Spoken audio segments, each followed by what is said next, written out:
السلام علیکم ویورز، بات کریں گے میر ظفر اللہ خان جمالی کی، جو پاکستان کے سابق وزیر اعظم تھے۔ وہ آج وفات پا گئے ہیں۔ ان کے حوالے سے بات کریں گے۔ وہ 1 جنوری 1944 کو بلوچستان کے ضلع نصیر آباد کے ایک گاؤں روجان جمالی میں پیدا ہوئے۔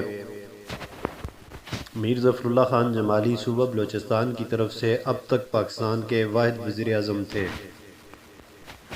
ظفر اللہ خان جمالی انگریزی، اردو، سندھی، بلوچی، پنجابی اور پشتو زبان پر عبور رکھتے تھے۔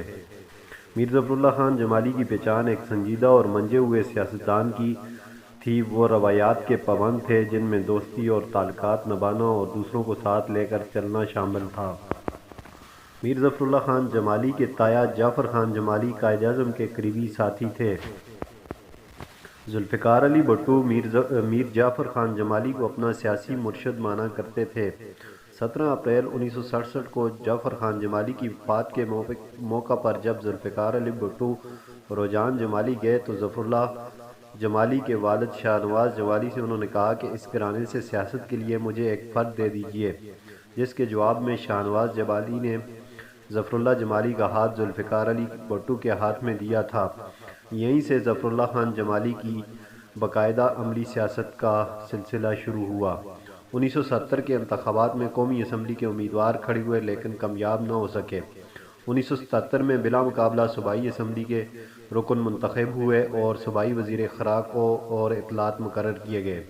1982 میں وزیر مملکت خوراک و زراعت بنے۔ 1985 کے انتخابات میں نصیر آباد سے بلا مقابلہ قومی اسمبلی کے رکن منتخب ہوئے۔ 1986 میں وزیر اعظم محمد خان جنیجو کی کابینہ میں پانی اور بجلی کے وزیر رہے۔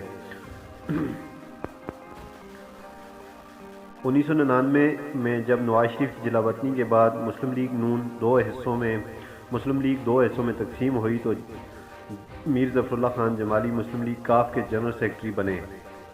یہ جماعت نواز شریف کی حکومت کا تختہ الٹانے والے جنرل پرویز مشرف کی زبردست حمایت کر رہی تھی۔ 2002 کے انتخابات میں پارلیمنٹ نے 21 نومبر 2002 میں وزیر اعظم منتخب کیا۔ وزیر اعظم کا انتخاب کئی سیاسی جماعتوں کے مذاکرات کے بعد عمل میں آیا۔ یہ مرحلہ اس وقت روبہ عمل ہوا جب پیپلز پارٹی کا ایک دھڑا الگ ہو کر مسلم لیگ کاف کی حمایت پر آمادہ ہوا۔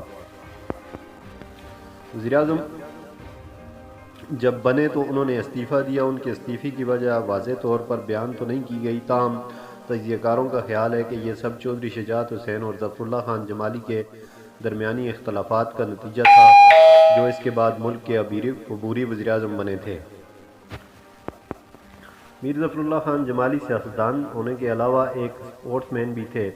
جوانی کے دور میں انہوں نے سندھ بھر میں والی بال کے کئی ٹورنامنٹ منعقد کروائے اور یوں اس صوبے میں اس کھیل کو مقبول کرانے میں بہت اہم کردار ادا کیا۔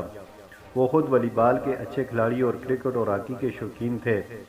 2006 سے 2008 تک وہ پاکستان ہاکی فیڈریشن کے صدر اور مختلف ادوار میں انتخابی بورڈ کے رکن بھی رہے ہیں۔